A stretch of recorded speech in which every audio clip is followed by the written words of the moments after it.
Now, Melissa, you apparently have a donation wish list, and let's start with the needs of little ones like babies. Yeah, definitely. One of the fastest growing needs for us here at the Calgary Food Bank is support for our littlest Calgarians, and that is baby formula and diapers. And I think it's worth noting when we are looking at families and households facing food insecurity and addressing issues around food inflation, baby formula is one of those food items that has seen the highest rate of inflation in our country in the last few years, doubling in price since 2017. Well, now, what are some of the other big needs right now at the Calgary Food Bank outside of monetary donations? When we're looking at those food drives that are happening right now through the holiday season, some of those most needed items for us are pasta, tomato sauce, canned tomatoes, peanut butter, baby formula, and diapers. Wow.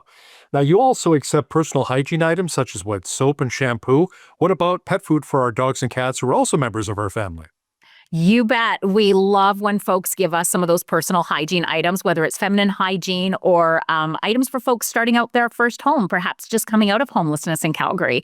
We provide something called a welcome home hamper, where we take cleaning supplies and allow those people to have a nice greeting, a nice housewarming gift when they move into their first apartment.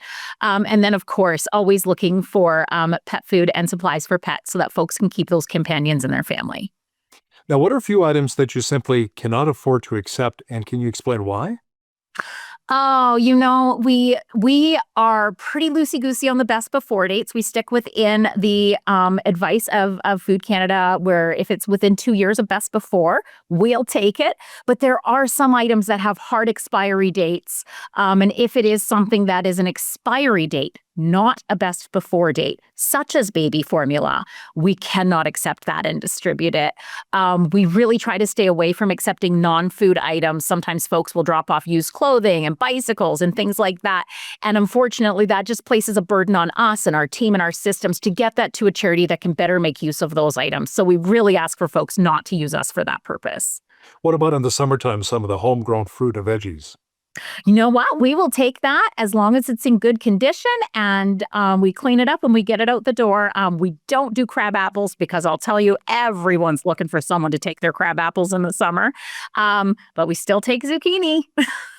Now, during your intake period with clients, do they often talk about the economic pressures they're currently facing right now? Yeah, we hear a lot from folks about the challenges that they're facing. And I would say, gone are the days where there was perhaps a stereotypical or a caricature of who a normal food bank client is. We are seeing everything from senior citizens who saved for their retirements, did everything right, had the plan in place, and simply did not count on this level of inflation happening with what we've seen over the last few years. We have a quickly growing demographic of working poor. These are folks who, for all intents and purposes, are doing everything right. They have a full-time job. They're paying the mortgage. They're making their car payments. They're paying their insurance. They're paying to heat their homes. And at the end of the month, there's simply not enough left to pay for those groceries to put food on the table for the family.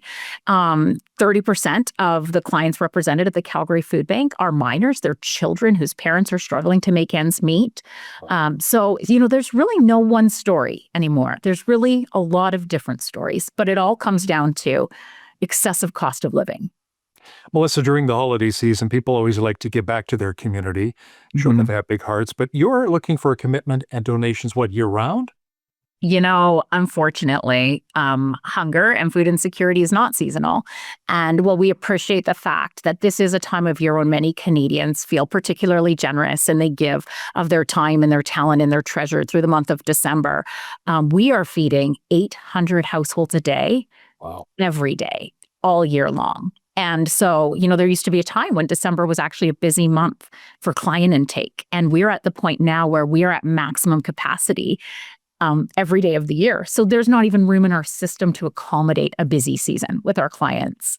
And so we just implore on all Calgarians to support us all year round too. And don't forget about us come January 1st. Melissa Front, President and CEO of the Calgary Food Bank, thanks so much for your time today. Thanks so much, Hal.